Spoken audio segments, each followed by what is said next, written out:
Добрый день, меня зовут Михаил Мастер. Сегодня я расскажу об этой замечательной пишущей машинке Underwood. Ко мне постучала ВКонтакте девушка и просила посмотреть пишущую машинку на предмет ее исправности, может быть, починить что-то, отрегулировать.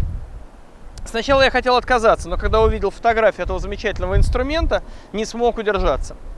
Это пишущая машинка Underwood. Сама фирма была основана в США, но эта машинка сделана в Италии. Такие инструменты предназначены в первую очередь для того, чтобы работать где угодно. На улице, на даче, в поездках. Она не требует ни питания, ни каких-то сложных манипуляций для работы. Она достаточно легкая, вес такой машинки около 4 килограмм. Состояние было, конечно, ужасающее, и пришлось очень много что сделать. Корпус пришлось отполировать, несколько рычагов выпрямить, и только после этого машинка начала стабильно работать. Ленту также заменили, поставили новую современную. Попробуем в деле. Чтобы пользоваться такой машинкой, не нужно предварительной подготовки. То есть любой человек может ее освоить за полдня. Здесь на машинке можно выбрать ограничение поля, то есть размер нашего текста на листе бумаги. Заряжаем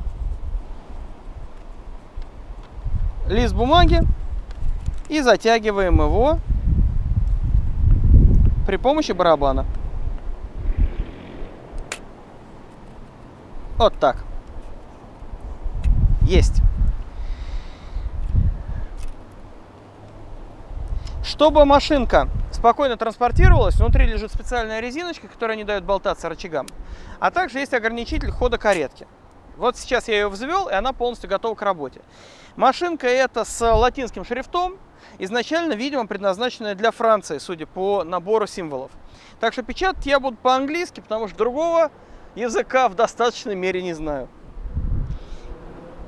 Здесь есть еще одна удивительная штука. Можно переключать цвет текста, который мы будем набирать. Поэтому начнем с красного.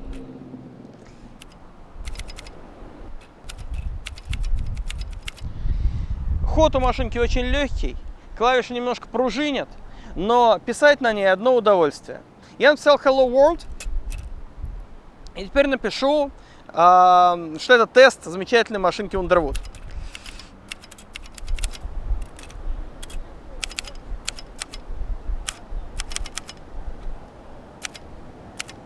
Вот так. Здесь есть одна особенность. Буквы расположены непривычным образом, поэтому, когда я на ней пытаюсь что-то набирать, я все время спотыкаюсь о другую раскладку. Но в этом же есть свой, конечно же, интерес. Шрифт у машинки мелкий, то есть у нее очень-очень длинные строчки, до 100 символов может влезть на лист А4 в длину. То есть количество информации на листе получается огромное. Раньше в Советском Союзе такие машинки не использовались, потому что издательства не принимали машинописный текст мелким кеглем. Но на сегодняшний момент машинка с мелким шрифтом даже кажется интересней, чем стандартная машинка с крупным шрифтом. На задней части видна наклейка Underwood Italy, то есть эта машинка произведена в Италии. Значит, она была сделана где-то в 70-х годах, уже после того, как компания Underwood была куплена итальянской фирмой Olivetti. На самом деле машинки Underwood и Olivetti тех лет, они друг от друга не отличались. Но вот если бы, наверное, это был Olivetti, я бы не взялся за обслуживание. А увидев такую волшебную надпись, которая напоминает о довлатовском соло на Underwood, отказаться было невозможно. Теперь, после ремонта, обслуживание машинки совершенно элементарно. Главное вовремя заправлять ленту, следить за тем, чтобы не зажевывалась бумага и по возможности не пользоваться забелкой. То есть стараться писать без ошибок. Если писать абсолютно без ошибок и не зачеркивать буквы, не исправлять их, то внутрь машинки не будет попадать мел. В комплекте с этой машинкой шло несколько листов бумаги для забоя. Она работает очень интересно. С одной стороны она покрыта мелом, с другой стороны просто лист бумаги. То есть как копирка, только меловая. Она вставляется под ход рычага, и таким образом при нажатии на рычаг, рычаг выдавливает белую букву, заменяя старую черную. Но, к сожалению, при этом мел осыпается внутрь машинки. А это означает необходимость постоянного технического обслуживания. То есть ее нужно разбирать и чистить гораздо чаще, чем когда вы ее используете без забелки. В США сейчас возможно приобретение двухцветных лент.